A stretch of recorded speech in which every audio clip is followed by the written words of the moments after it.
قرآن مجید کا سورہ نمبر 62 سورہ جمعہ۔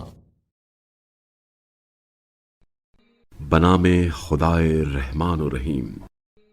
جو کچھ آسمانوں اور جو کچھ زمین میں ہے سب اس اللہ کی تسبیح کرتے ہیں جو بادشاہ نہایت پاکیزہ، بڑا غالب آنے والا، حکمت والا ہے۔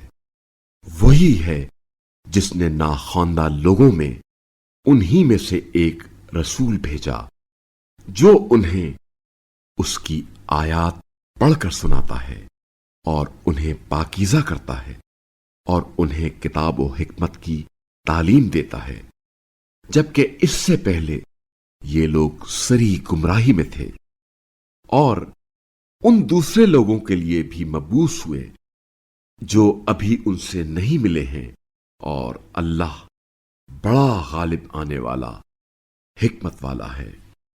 یہ اللہ کا فضل ہے، جسے وہ چاہتا ہے وہ عنایت فرماتا ہے، اور اللہ بڑے فضل کا مالک ہے۔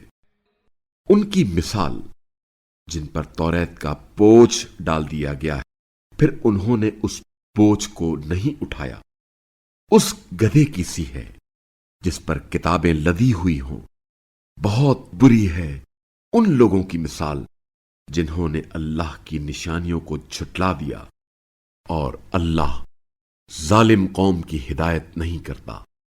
کہہ دیجئے، اے یہودیت اختیار کرنے والو، اگر تمہیں یہ زوم ہے کہ تم اللہ کے چہیتے ہو، دوسرے لوگ نہیں، تو موت کی تمنا کرو اگر تم سچے ہو، اور یہ اپنے ہاتھوں آگے بھیجے ہوئے اعمال کے سبب موت کی تمنا ہرگز نہیں کریں گے، اور اللہ ظالموں کو خوب جانتا ہے۔ کہہ دیجئے، وہ موت جس سے تم یقیناً گریزا ہو، اس کا تمہیں یقیناً سامنا کرنا ہوگا، پھر تم غیب و شہود کے جاننے والے کے سامنے پیش کیے جاؤ گے، پھر وہ اللہ تمہیں سب بتا دے گا جو کچھ تم کرتے رہے ہو۔ اے ایمان والو، جب جمعے کے دن نماز کے لیے پکارا جائے تو اللہ کے ذکر کی طرف دوڑ پڑو اور خرید و فروخت ترک کر دو، یہی تمہارے حق میں بہتر ہے اگر تم جانتے ہو۔